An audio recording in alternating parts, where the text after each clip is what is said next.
एक धाडसी प्रश्न मला तुम्हाला विचारायचा आहे, आपण एका अशा काळात आहोत का की ज्या काळात समाजाने नैतिकतेच्या नवीन व्याख्या एस्टॅब्लिश झालेल्या आहेत? उदाहरणार्थ नाशिकमध्ये मी एका पक्षाचा मनसेचाच असेल तो म्हणत होता माझ्या मुलाला तिकीट मागितलं होतं, शिवसेनेचा होता, पण राऊतांनी नुसतं हो हो केलं पण तिकीट दिलं नाही. त्या माणसाला बोलताना वाटलंही नाही की अरे आपण मुलासाठी तिकीट मागतोय, ही कुटुंबशाही आहे. माझा प्रश्न तुम्हाला असा आहे की हा एक नवा समाजाच्या नैतिक धारणा आहेत का की ज्यामध्ये हे पोचिंग, मग ते कॉर्पोरेटमध्ये असो नाहीतर राजकीय पक्षांमध्ये असो, हे समाजाने स्वीकारलेलं आहे? हे तुमचे माझे प्रश्न आहेत की निष्ठा कुठे गेली आणि काय झालं? प्रसन्ना, खरोखर म्हणजे हा इंटरेस्टिंग विषय आहे की निष्ठा किंवा आपले विचार याच्यावर चर्चा ही आपल्यामध्ये होऊ शकते. त्या लोकांची मानसिकताच ही आहे की माझ्यानंतर माझा मुलगाच हा निवडणूक लढवणार आहे किंवा माझा राजकीय वारसा पुढे नेणार आहे. आणि आश्चर्याची गोष्ट म्हणजे सर्वात याच्यातला वाईट भाग माझ्या दृष्टीने असा आहे की हे त्या कुटुंबानेच स्वीकारलं आहे असं नाही, तर त्या कुटुंबाला मानणारे जे कार्यकर्ते आहेत त्यांनी सुद्धा हे स्वीकारलेलं आहे की या साहेबांनंतर छोटे साहेब निवडणुकीत येणार, त्यांच्यानंतर त्यांचा मुलगा मॉनिटर होणार शाळेमध्ये. म्हणजे इथपर्यंत ही घराणेशाही रुजलेली आहे आणि ती ॲक्सेप्ट केली जाते आहे. हा माझ्या दृष्टीने सर्वात वाईट मुद्दा आहे. किंवा कार्यकर्ते ते ॲक्सेप्ट करतायत आणि कार्यकर्ते ते जनतेपर्यंत पोचवून देत आहेत की आमचे छोटेसाहेब पहा किती छान काम करतायत, हे करतायत. हे वर्षानुवर्ष आता हे होतं.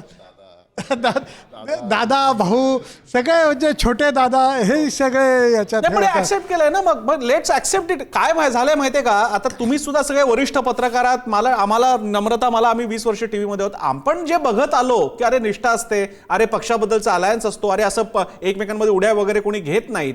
इनफॅक्ट भाजपने अटल बिहारींच्या काळातला भाजप जाणीवपूर्वक बदलला, कारण याचं मी जे विश्लेषण पाहिलेलं आहे त्याचं कारण एक मताने भाजपने सरकार पडू दिलं कारण नैतिकता महत्वाची होती. पण त्याचे फळ काय मिळालं असा प्रश्न चर्चेला आला होता भाजप अंतर्गत की फळ काय मिळालं? शेवटी ज्यांच्यावर आपण टीका करत होतो तेच सत्तेत आले. मग यापेक्षा आपणच कृष्णनीतीचा स्वीकार का करू नये? मी शेवट करायला आता मृणाल मॅडमकडे येतो. तर या नव्या नैतिक राजकारणामध्ये, नव्या नैतिक परिप्रेक्ष्य म्हणा, चौकटीत म्हणा, आपण काम करतोय का?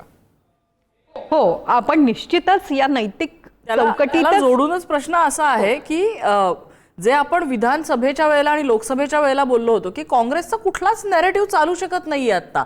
ठाकरेंचं तसंच झालंय का? कारण त्यांचा मराठीचा नॅरेटिव्ह फारसा चालताना दिसत नाहीये, हिंदुत्वाचा नॅरेटिव्ह फारसा इफेक्टिव्ह दिसत नाहीये, मायनॉरिटीजच्या जवळ जायचा नॅरेटिव्ह त्याचाही फारसा परिणाम दिसत नाहीये. खरं तर ठाकरेंचा परफॉर्मन्स काय आहे याबद्दल मला असं वाटतं 2 तास वाट पाहणं अजूनही गरजेचं आहे. पण एक मात्र अगदी निश्चित आहे, काळाबरोबर जे बदलायला पाहिजे त्यात ज्याप्रमाणे काँग्रेस अपयशी ठरती आहे त्याचप्रमाणे ठाकरे कुटुंबही त्यात कुठेतरी अपयशी ठरत तर नाही आहे ना, असा प्रश्न निकाल विपरीत लागले तर आपण उभा करू शकू. मला दुसरा एक महत्त्वाचा मुद्दा मांडायचा आहे. सचिन परब म्हणतायत त्याप्रमाणे खरोखर 75 पर्यंत ठाकरे दोघं बंधू मिळून पोचू शकले तर ते एका अर्थाने त्यांचं यश राहील. अशा वेळेला उद्धव ठाकरे यांनी भूमिकेत काही बदल करावेत.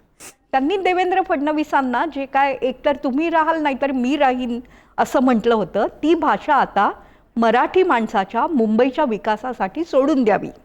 देवेंद्र फडणवीस यांनी मुख्यमंत्री या नात्याने बाळासाहेब ठाकरे यांच्या स्मारकाचं अध्यक्षपद पुन्हा उद्धव ठाकरे यांनाच दिलं.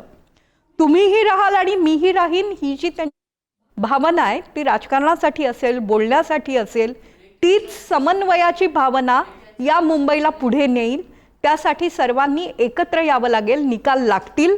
विकास महत्त्वाचा आहे, त्यासाठी प्रत्येकाने बरोबर चालणं हे आवश्यक ठरणार आहे. सर्व मान्यवरांचं ज्यांनी चर्चेच्या आतापर्यंतच्या फेरीमध्ये सहभाग घेतलेला आहे, जशा मतदानाच्या फेऱ्यात तशा आमच्या चर्चेच्या फेऱ्यात सकाळपासून वेगवेगळे गेस्ट येत आहेत. मी सध्या तरी मृणाल मॅडम तुमचे, गालाजी तुमचे, सचिन परब, तिकडे मला विनायक आंबेकर दिसत आहेत त्यांचे, म्हात्रेजी आणि नितीन भालेराव तुमचे आभार व्यक्त करतो.